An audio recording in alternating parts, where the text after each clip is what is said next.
sphere in the middle, and this is surrounding it. Mesh, which is I need to have a mesh. So let's say I have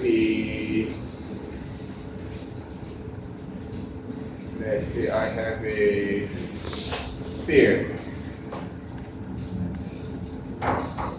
Okay, and then I go back to the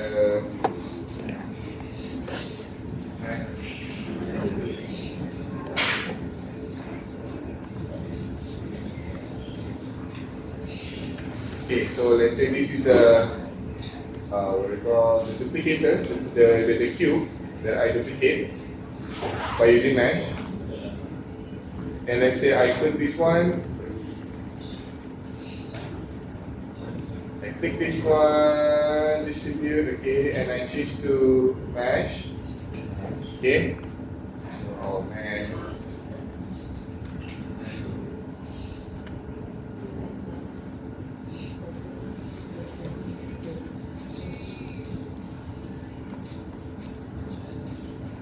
Hold on, yeah. Screen is quite small. Okay. Select that one, select the distribute, and the mesh, distribute, mesh, type, and then go back to the outliner. Input mesh is not connected, so I'm just going to drag this into this, and your cube just now is on the surface of this sphere, whatever shape, right? Whatever shape. Just the sphere. Okay, instead of like you rearrange one by one, so I'm not sure how many, but you can squeeze more. Now I have 20.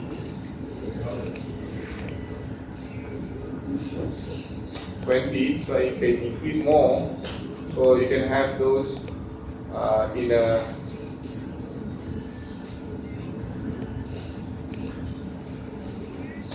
center lah. Right?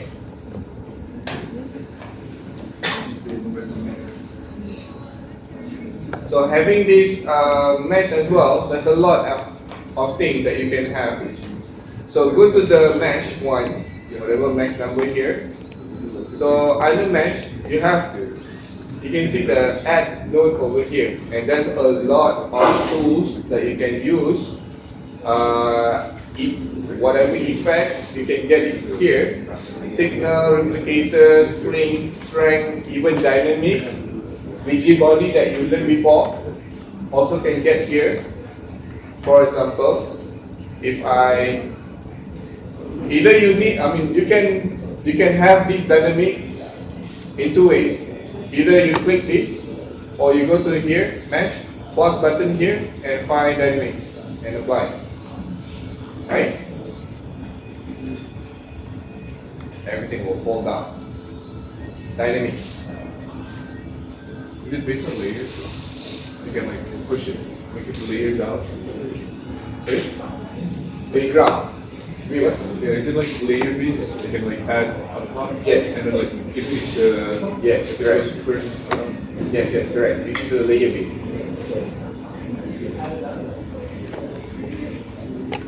So if you, yes?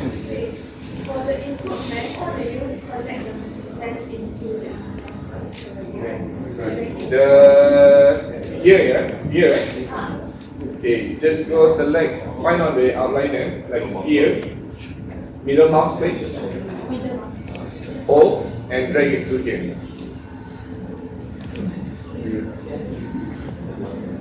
Okay. Okay. So you can also have the dynamic here applied like you did in our first class, which is rigid body, okay, where you can apply gravity, what else, force, okay. So this is the ground, which is the yellow dotted line here, okay. And if you look at the ground over here, it's underneath the grid. So if you want to move the position of this ground, you can just select the ground on the viewport, go down, And there's a position over here ground, negative 20 is set by default. I don't know why negative 20, but it's by default. So you can increase the number here to negative 5 maybe. So you will have this ground closer lah, right? And you can move this.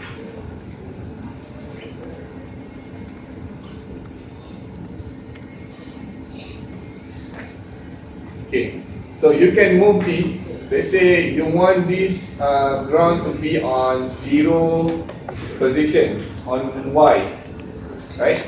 Which is exactly on the grid. So you can see this mesh is already go through that ground lah, basically, right? So in order for you to move this mesh, everything here, you cannot you cannot select and move. It doesn't work that way. Okay? So in order for you to move, you need another node called transform. Go to the plus button here and find transform. Okay? So in transform, you can change the position of basically the mesh lah. So position, rotation, scale. So position in Y axis, I need to move it 5 point or maybe 10. So it will move lah. Okay.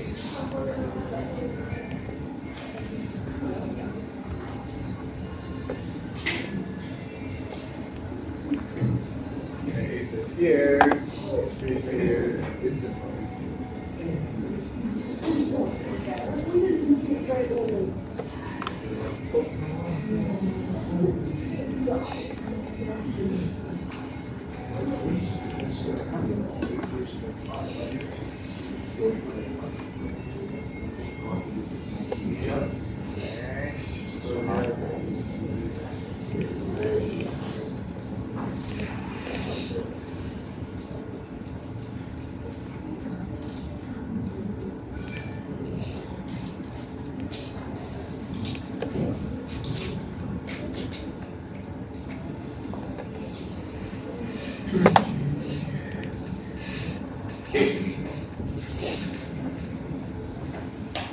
Okay. So if you play this, it will just go down and collide lah basically because it's dynamic. Same goes to the rigid body. Right, so if you look at this, it's go through this sphere, it doesn't collide. So in order for you to set this as a collider, you can go to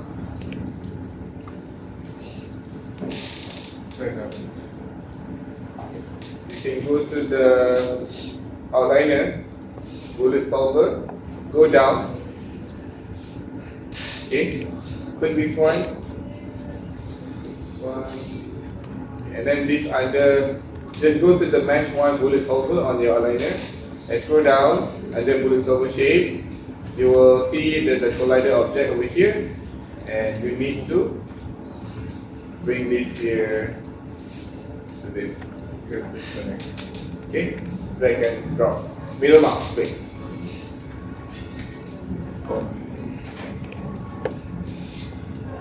Okay.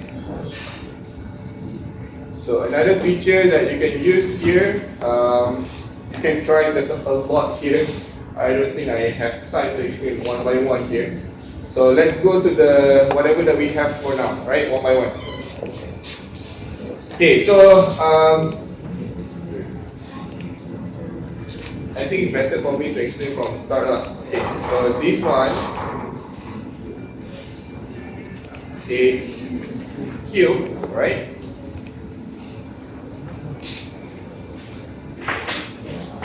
Okay, a cube over here, apply as a mesh, apply, and you will have 10.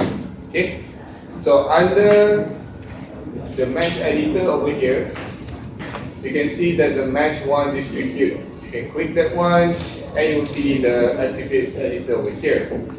Okay, so if you look at this, the original one start at the center and the rest will follow lah.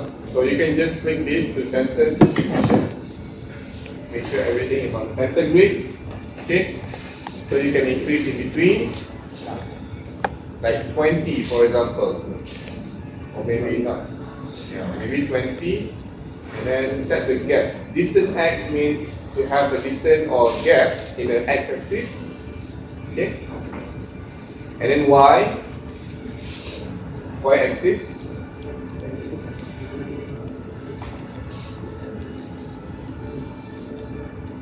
Okay, and then z-axis,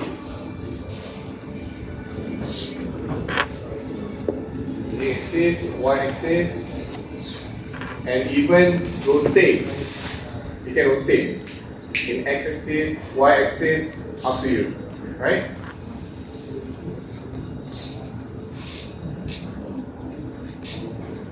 For example, this can be, I think this is also can be used for you to model a stair if you want. And then you can scale the, what is this? Z. If you want, right?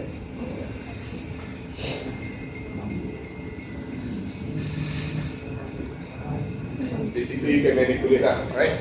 Okay, so this is distance x, distance y, and then you have rotation, rotate x, y, and z, and then you have scale x, y, and z, right? And then this is a seed to randomize your position. If you have one, if let's say you have many things over here,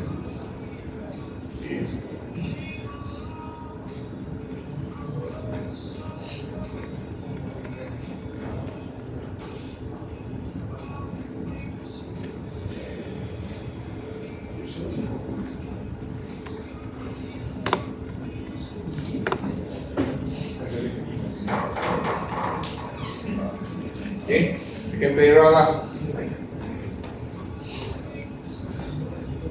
Okay, so that is distribute. So, and also by changing the type also will give you a different result. Radial, this is radial, and you can have offset over here.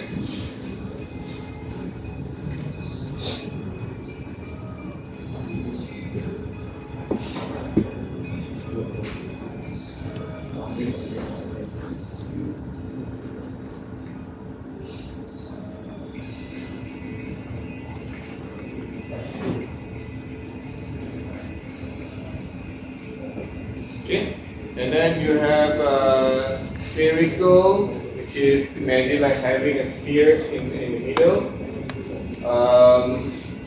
Grid, of course, grid over here. Okay, so you can have grid over here, and then distance x and y. And then you can have in x grid, you have how many? In y axis, how many that you will need? 1. This is in between. So you basically have a cube over here. A stack of a cube. Okay?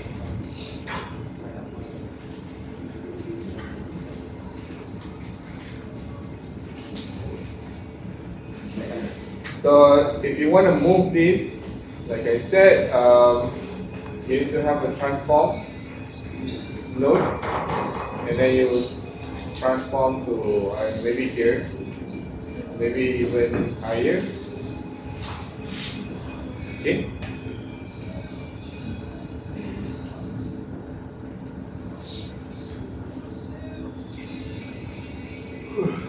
I have another text over here. 90 degrees.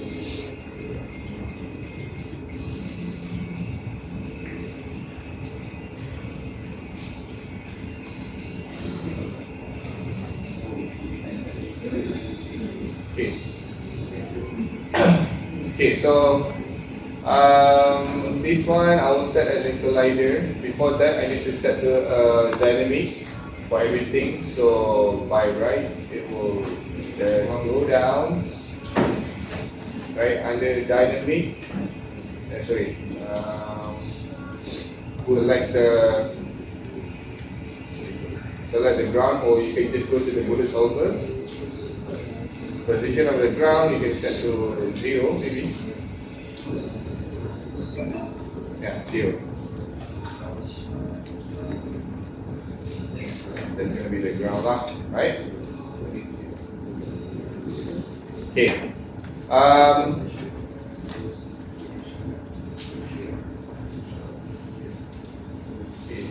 think we're done with the distribute. Okay, let's move on to the transform over here.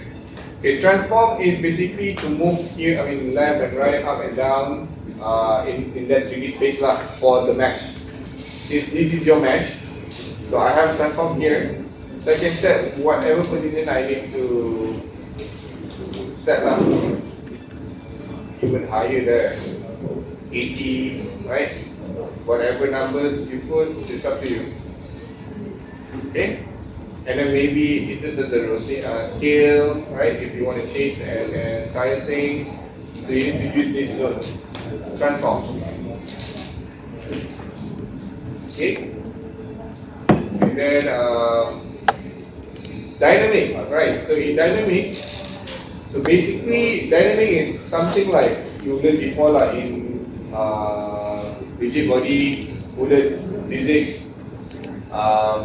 Where you can have this collision type automatically lah. If I'm not mistaken, if you still remember in our previous dynamic solver, instead of they use the name automatic, they use how, just to have that kind of shape lah, whatever shape that you have. You still remember, right? Box, sphere, capsule, same thing lah. Collision scale is basically the collision scale. How big is the collision?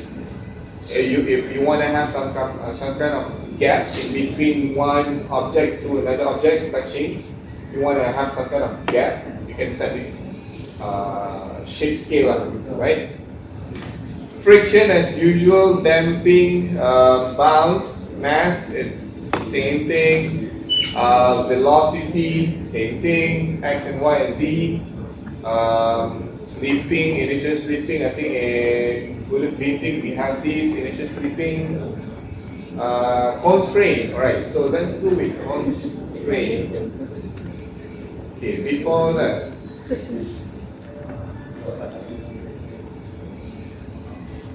Okay, never mind. It's okay. Yeah, before that I need to get this as a collider.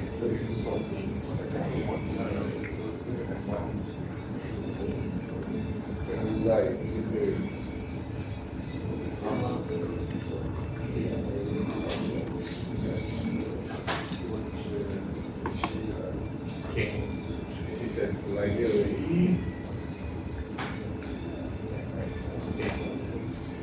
So another things here, which is constraint. Previously, you have constraint separately. It's not within the mesh or within the solver itself. So by using mesh, you can have a constraint, gravity, everything in one system, right? So constraint is here, which is you need to add dynamic in order to see this constraint in your mesh layer, right? Just click dynamic and just scroll down. Scroll down, you will see constraint. Okay, so since this is your mesh, and in order for you to have the constraint, you can just right click here and create. Okay, so when you create the constraint, you will notice that there's a line, a yellow line in between those cubes. Okay, so means what? What if I play?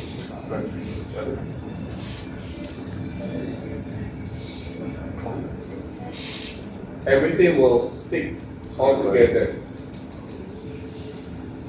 Okay, so this is why, this is what happens when you apply the constraint. So within this constraint, okay, double click on this mesh constraint. It will bring you to the new attribute, which is for the constraint. So by default, it's set to blue for the constraint, right? So if let's say breakable, you turn it on. okay, what will happen when you play? It will break somehow, some of the part, right? But some of the part is still stick, right? Not everything. So you can set the threshold over here. By default is 2. You can set to 1, less glue lah basically. Okay? Only some of the part can still stick together. And then this is 2, so turn it off. Okay, what other type that you have? Glue, spring. You go to spring, it will act like a spring. Of course, it's not balanced lah. So there's a like collision over here happening.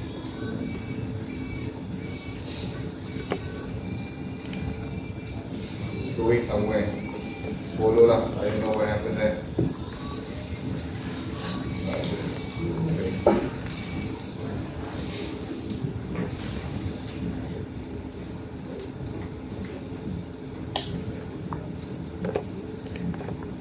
And the best thing about mesh is not really heavy lah, right?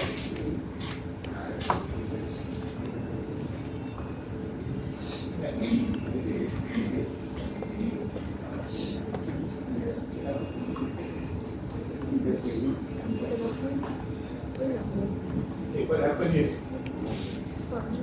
Oh, so sorry.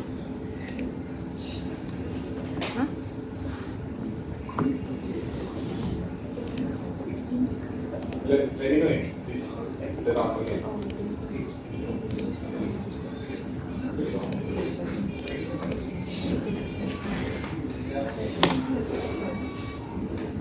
Okay, and then it's spring, and then what else we have? We have slider, which will just act like a slider lah, nothing much.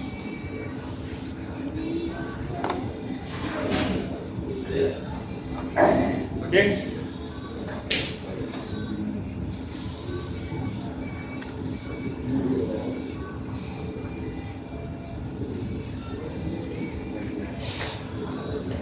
Okay, and then search distance here.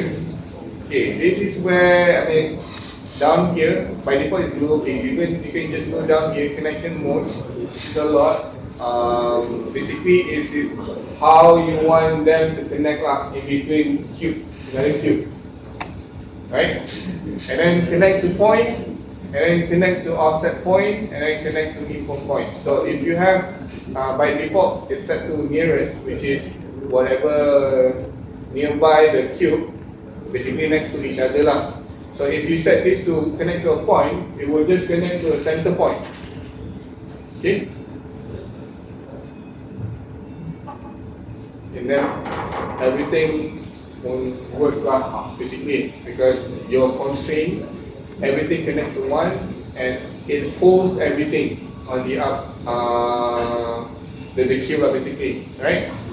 And then there's touching. If you connect to touching, if there's nothing to touch, if there's no contact in between, means there's nothing, no constraint lah, basically. It will just act like a normal. Unless there's a contact between this cube. Okay. Connect to point. I think I will explain this. Connect to input point. Same thing. The input point is down there. Crossing X. Yellow dotted line. And then connect to the offset point, which is inside here. Just hold them, nothing to move lah, basically, right? Stuck there. So get back to the nearest over here, right? Okay, maximum constraint is 5. You can have how many numbers that you want. By default is 5. Search distance here, okay. You'll see when I start to change the numbers over here, you can see the line also move. And now I can have like a really nice line crossing, connecting to each other lah. There's no cross like diagonal line, right? So by default just now is 5. You'll see it's quite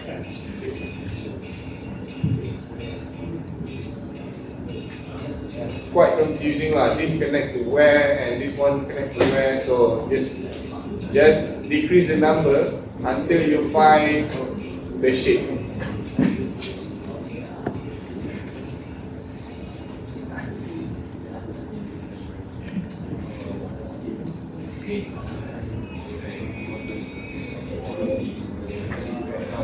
Okay.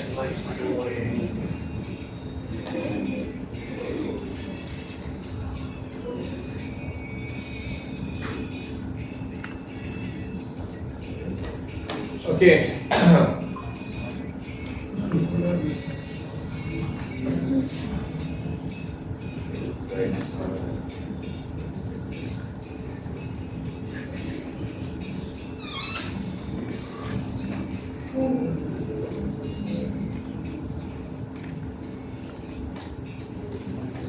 Okay. Right. So next, let's go to the. Wait, this is constraint. Yeah, I need to find an offset over here. Wait, hold on here, guys. Where is the offset?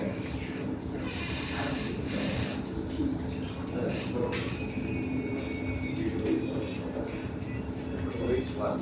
Constraint.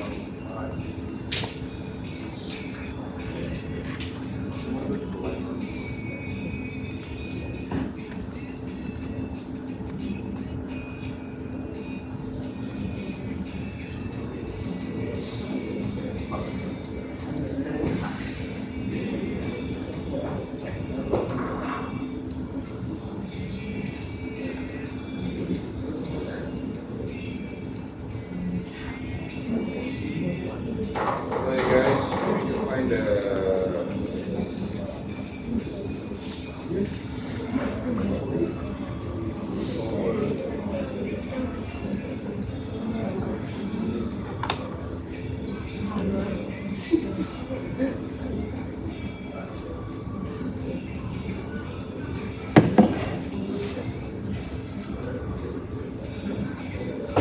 constraint.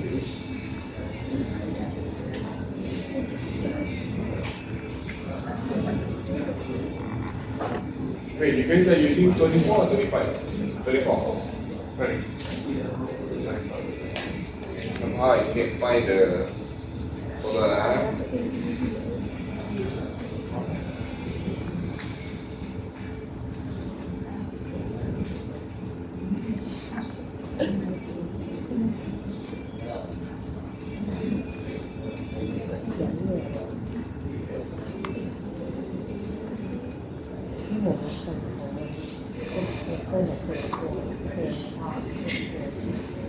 Okay, so offset point over here.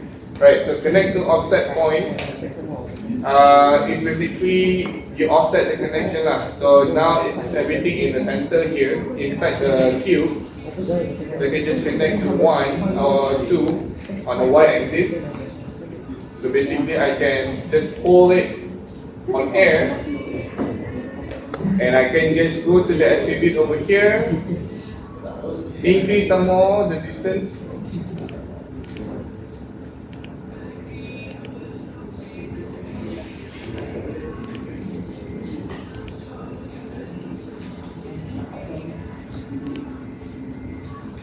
Wait, and hold on.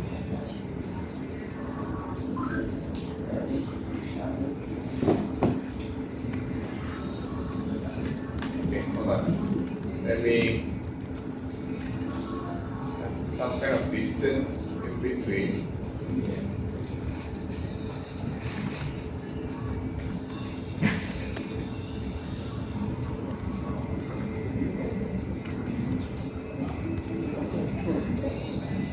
Okay, right, so let the constraint again. Sorry guys, I redo again.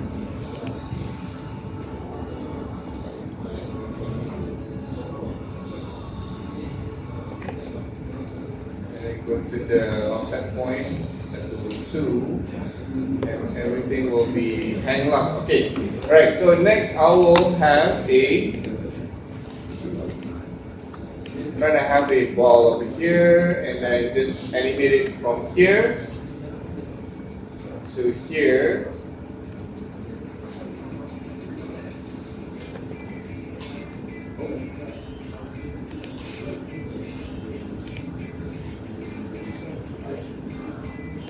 Okay, so this ball I'm just gonna add as in collider.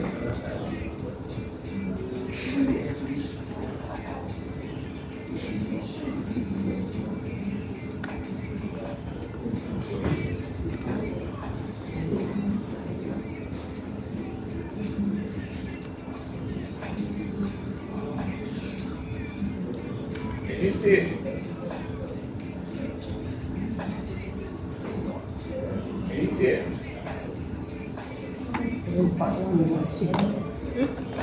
Can you see it? Is it too small or what? 怎么还好一点说法？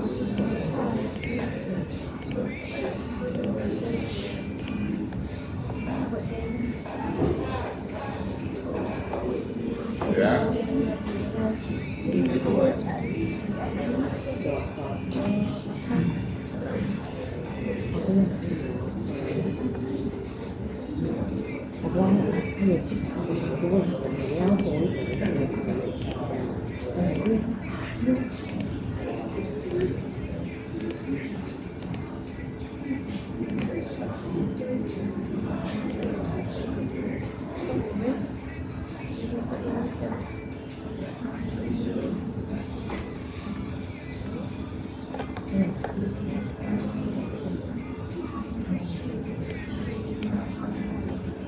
Okay, so again, I put this in a collider. You see what happened? 多的反应，我才能意识多的反应。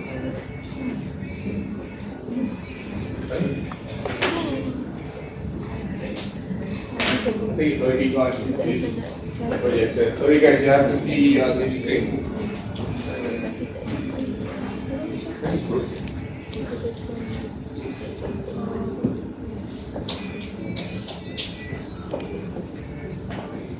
You get to see it.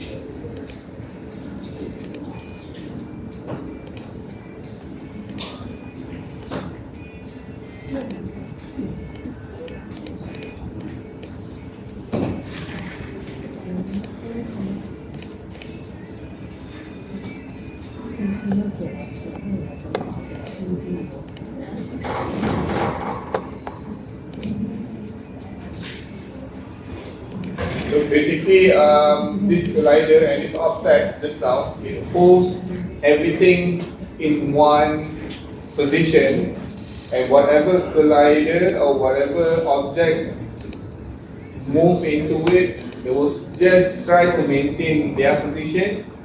So this is the forces is coming from this sphere going in. So basically, you can have this kind of effect for your whatever surface that you have.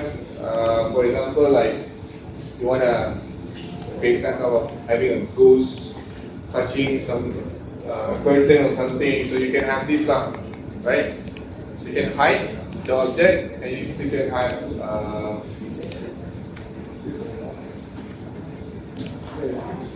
you can hide.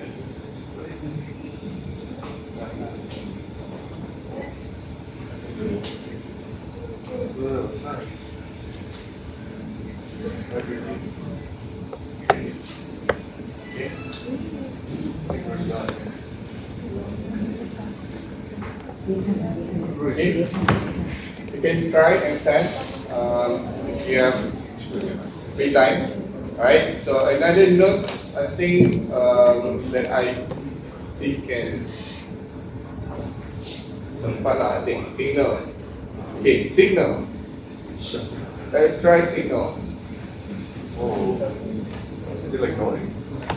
Yes, signal is like a noise. So you can have these things random, in a random movement, and you can adjust the movement over here.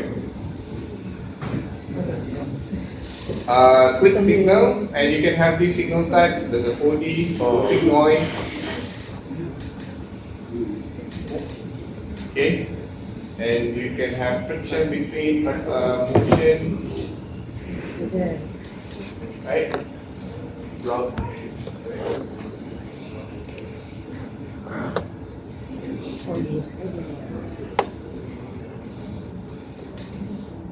And then you can have trigonometry. They say you have a, imagine like you're having a hornet or bees flying around. Imagine this key represent the bees or hornet, right? So you can have these, and you can expand position. Y position, X position, Y, Z, and you can rotate some more.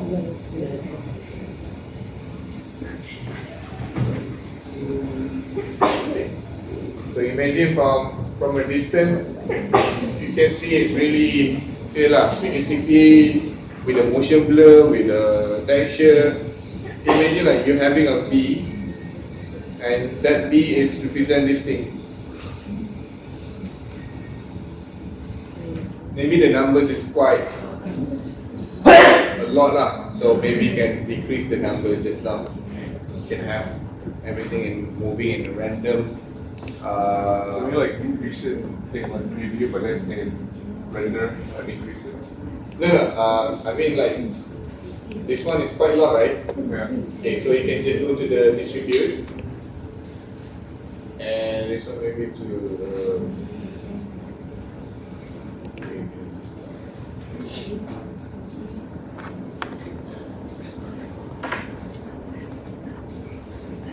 decrease the number lah, so that you can see the bee or whatever lah, right? Flies, bees, hornet. Okay.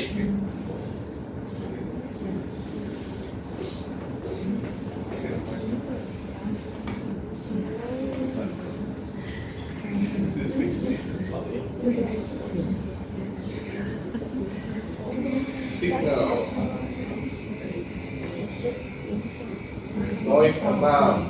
So you can increase also the noise scale. The scale.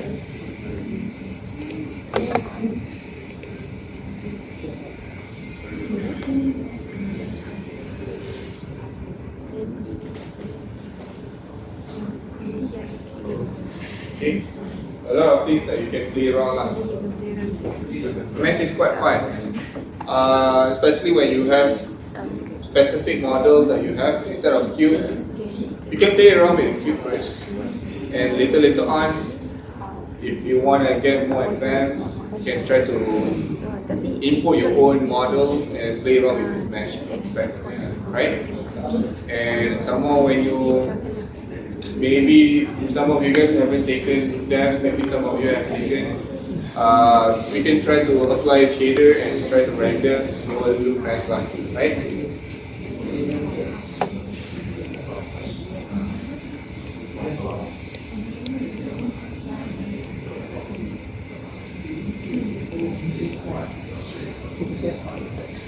What else here? Explode.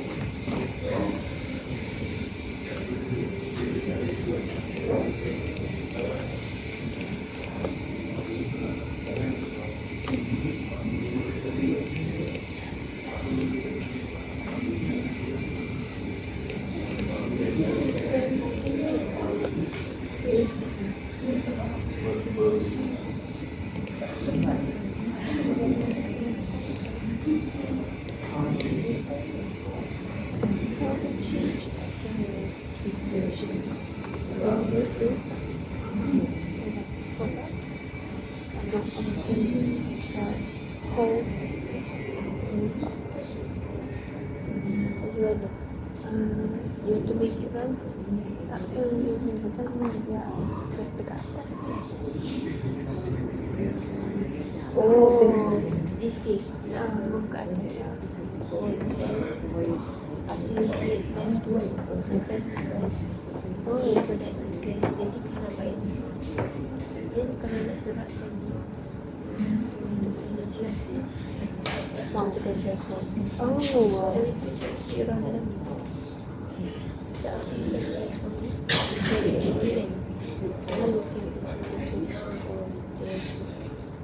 Seriously, nak masuk berapa? Mungkin tak then you letak contoh dakwahkan jadi ni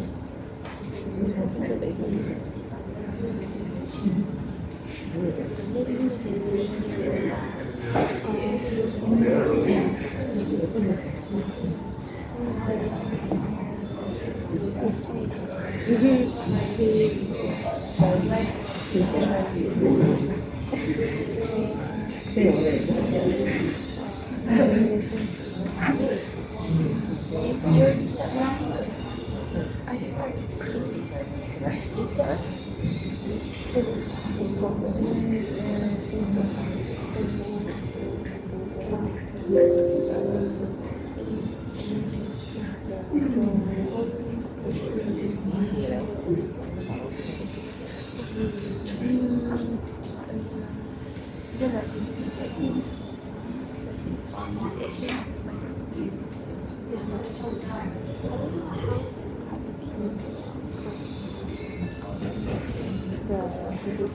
Okay. Okay. So this one is extras curriculum for you lah. There's no assignment for you, but I'll just show you what are the things that you can use and you can create from mesh.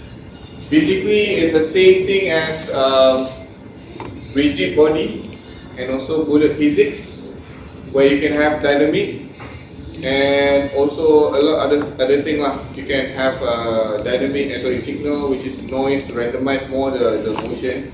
Actually, you can do this as well in rigid body and also bullet solver with the turbulence, vortex and all that. Right? So having this mesh as well can you can do more basically within this one environment and within this one solver. Plus, the best thing is this is a bit lighter than bullet physics. Yes. This one you can combine both. So basically, you can combine No. Rigid body has their own bullet solver. Bullet physics has their own solver. These has their own solver. Okay? So in between these one solver, they cannot communicate. So you have to plan up. You have to plan where and which part is there's a connection, which part is different from the separate from the whatever elements that you have. Let's say you have smoke, right? Make sure that smoke are not having any contact with this another solver. So in order for you to have some connection between this one mesh or one simulation or one solver to another solver, it needs to be in one same family. Right. This is in context, with the context of using Maya for your simulation. It's okay. You try to master not the tools, not the interface that you have here, but the main point here is to understand the fundamental of simulation.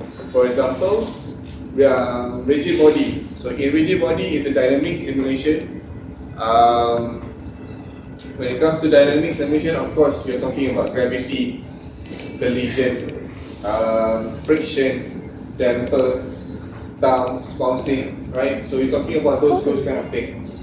That is the more important than how to get that in the software. Because once you understand and the the overall concept of dynamic simulation, I'm pretty sure you can apply this in Blender. I'm pretty sure you can apply this in Houdini.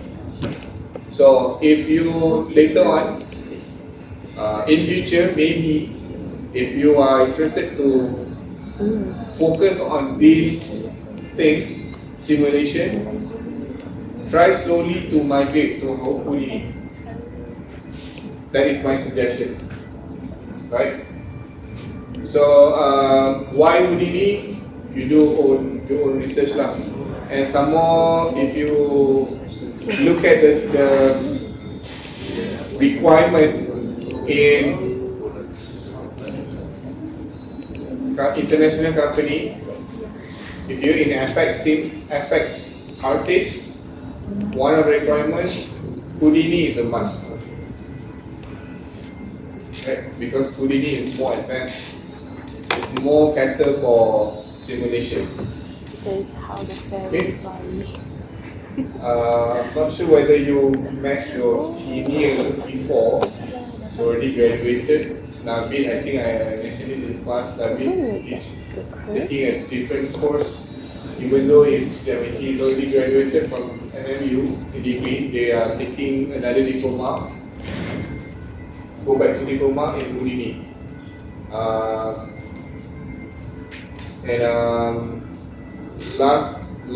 Yesterday I just had a conversation with him. He's in Canada.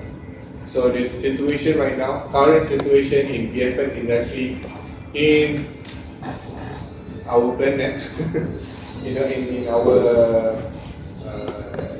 basically Hollywood lah. Many company in Canada like Kinect, NBC, INF,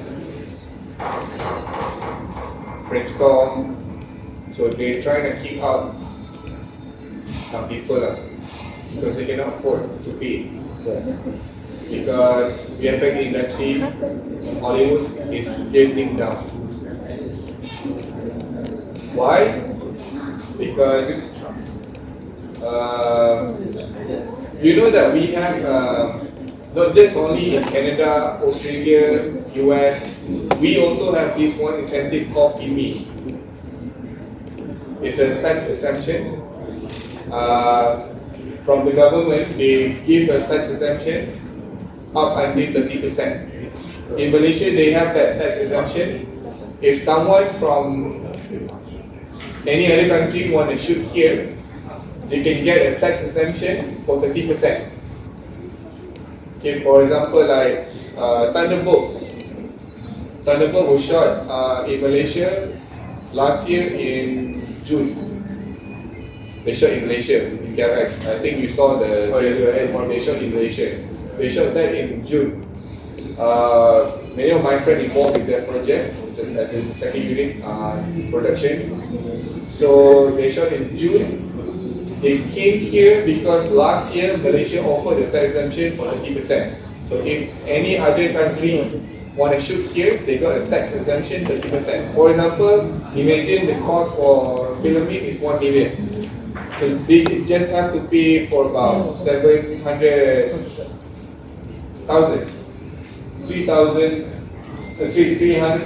rebate, tax rebate, discount. Okay, so they can claim. So same goes to Canada, same goes to Australia, same goes to basically these two countries lah. Usually Hollywood never shoot in Hollywood, you know. They usually shoot in even US, even New York City. They rarely shoot in New York, you know. They have a second New York in Canada. Is that why that's like the area rules? Yes. In the credit, when you saw in the credit, last point, usually will like thanks to Canada governments and whatever because of the incentive. Hollywood film they usually shot in Canada because in Canada you have everything. You have all weathers, You have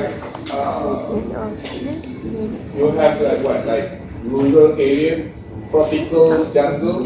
You have desert. You have mountain. You have snowy area. You have some kind of like pine wood kind of jungle, pine jungle. Pine forest, and then what else? You have sea, ocean.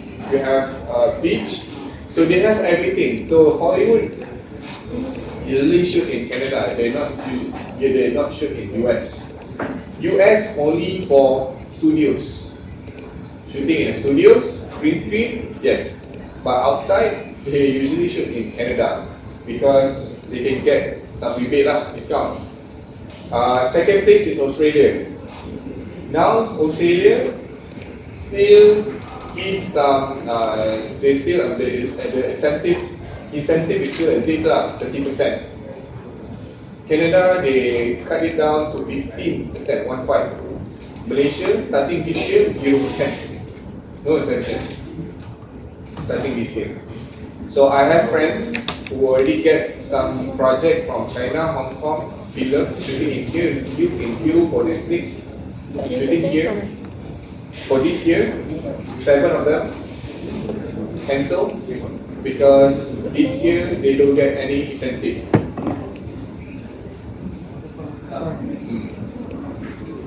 Quite struggle now lah. Even in Canada, they cut it down to 15, from 30% to 15. So that's why studios in Canada they quite struggle. That's why, have you ever wondered why Canada have a lot of VFX studios? Why? Why India have a lot of VFX studios? Why not? Why not China? Why not Japan? Why not Egypt? Why? India because of cheap labor cost. Canada because of that incentive and a lot of shooting happening there. Same goes to Australia. Singapore, last time they thought like Singapore, they can invest in Singapore and having a Southeast Asia kind of people, talented people to work there. ILM also closed. Last time they have DNET, the digital double negative, DNET, double negative studios in Singapore. They closed down. They only can survive about 2 years if I'm not mistaken. They closed down. And then ILM came in. You know ILM, right? That's like Imagine in Singapore. Recently they closed down. What happened to Freedom Actives? Freedom, okay. Do you know how VFX industry work? Do you really know how they get money, how they earn money, how they get profit, how they make profit? They don't really make any profit from it. Most of the time they have a lot of losses lah, lost a lot of money. Because why? To get a project, every company in the world have to bid the price. Okay, for example, me as a producer, I'm from US, I'm a producer, executive producer, I have $50 million to invest for a movie, for example, right? But I already allocate some portion of it, okay, maybe 10 million for production, shooting, equipment, maybe another 15 million for cast, to pay cast extra and all that, maybe another 5 million for sound production, for color, for whatever lah. So let's say I have roughly about 4 million, just only 4 million to pay for the company, VFX company. Let's say me myself as a producer, holding that money and to allocate the money. Okay. Usually the producer will open a bidding to the company in the world. Give you the script, give you the short list, and everyone give the quotation to the producer. We are not talking about 1 or 2 or 3 companies now. We're talking about more than 20, 30 companies in the world who are trying to get the job. If let's say I was the boss in a one company, company A, as a producer, they will tell the vendors how much money they have to spend. They say I have, let's say me myself as a producer, I have 4 million to spend, but I never tell them. So I give you the script, short list, to give the full information. So let's say me myself as in company A from India, company B from Canada, company C from Australia, company D from China, let's say, right? They will bid. Okay, India give the same script and short list, give a quotation for about $1 million for everything. Company B from Canada give about 5.6 million. Company C from Australia give about 3 million. Company B from China give about 2.5 million, 2.5 million. You as a producer, you have 4 million. Which one you choose?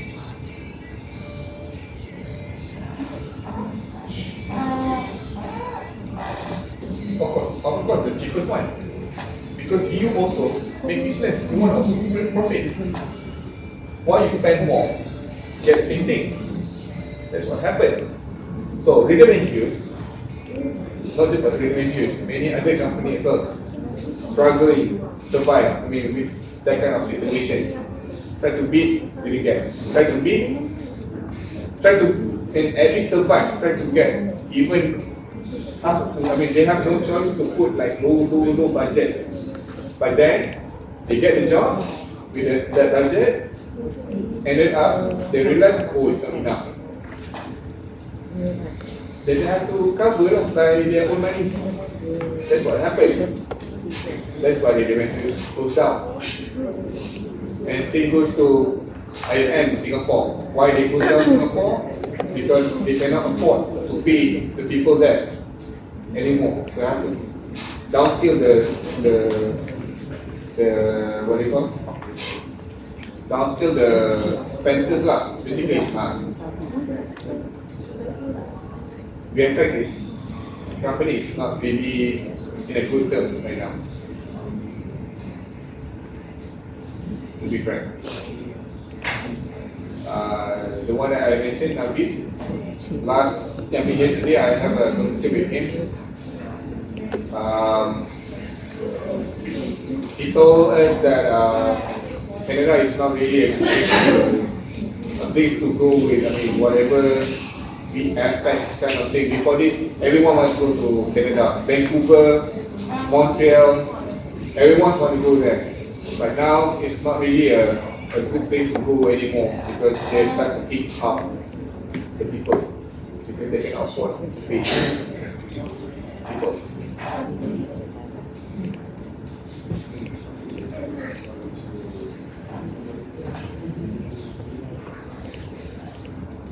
So BFF is not really a good condition, I would say. Not in a good term. Because many government cut the incentive, and because of that, they hard to come up with a project because they don't get the incentive anymore. And at the same time, VFX industry is affected lah. Because no film, no VFX. We cannot like stand alone, sit there. We need some project from film, then we'll have job. If there's no film, we don't have job. Simple as that. Okay? Right, any question regarding mesh? No question. Okay, can I ask how many, may I know how many of you already started the assignment, final assignment? 1, 2, 3, 4, 5, 6 in a group. Okay. No. Haven't started. Started. And I'm just sorting how to try to Try to combine. the reading combine You mean combine in between two person file into one or what? the readings that we